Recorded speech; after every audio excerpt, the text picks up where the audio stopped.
Assalamualaikum warahmatullahi wabarakatuh. Selamat pagi kepada Pak Wawan yang saya hormati dan selamat pagi teman-teman seperjuangan. Pada kesempatan kali ini, izinkan saya mempresentasikan atau bercerita mengenai tentang materi bab 1 sosiologi. Adapun poin pertama yang akan kita bahas ialah pengertian sosiologi. Apa itu sosiologi? Sosiologi adalah ilmu yang mempelajari tentang struktur, interaksi, dan perilaku masyarakat manusia. Ia mengamati bagaimana individu dan kelompok saling berinteraksi, membentuk norma, nilai dan institusi, serta bagaimana faktor sosial mempengaruhi pandangan dan tindakan manusia dalam konteks masyarakat. Adapun tokoh yang pertama kali memperkenalkan ilmu pengetahuan yang menggunakan masyarakat sebagai objek ialah Auguste Comte. Beliau kini juga dikenal dengan sebutan Bapak Sosiologi.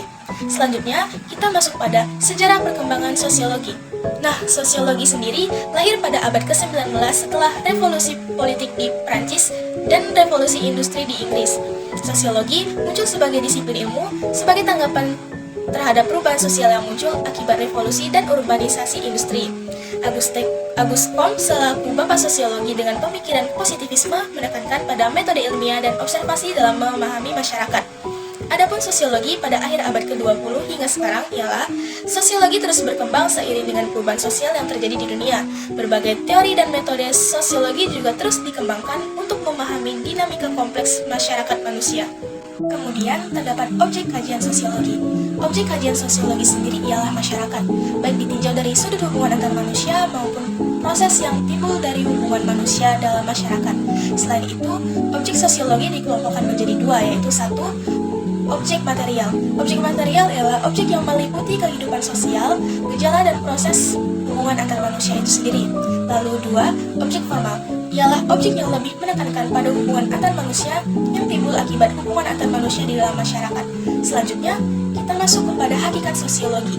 Di sini saya mengambil hakikat sosiologi sebagai ilmu pengetahuan.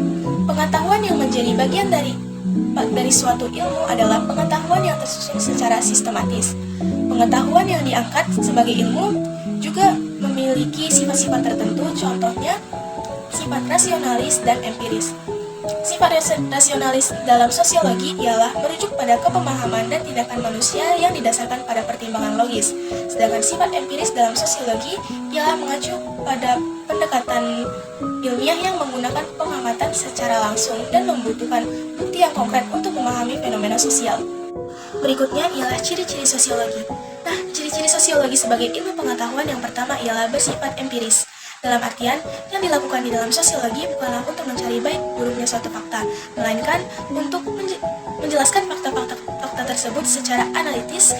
Lalu yang kedua ialah bersifat teoritis. Maksudnya, sosiologi adalah ilmu pengetahuan yang selalu berusaha menyusun abstraksi dari hasil observasi. Kemudian yang ketiga ada empiris, artinya ialah mendasar pada observasi dan akal sehat yang hasilnya tidak bersifat spekulatif. Dan yang terakhir, 4, ialah bersifat kumulatif. Maksudnya, sosiologi disusun atas dasar teori yang kemudian diperbaiki dan diperluas untuk memperkuat teori-teori lama yang sudah ada. Nah, sampailah kita pada penutup presentasi kali ini. Demikianlah beberapa hal yang dapat saya sampaikan. Terima kasih kepada Pak Wawan dan teman-teman yang sudah mendengarkan. Apabila dalam penyampaian saya tadi terdapat banyak kesalahan, saya mohon maaf karena saya sendiri juga manusia yang tidak pernah luput dari kesalahan. Sekali lagi, kurang dan lebihnya saya mohon maaf. Saya akhiri. Wassalamualaikum warahmatullahi wabarakatuh.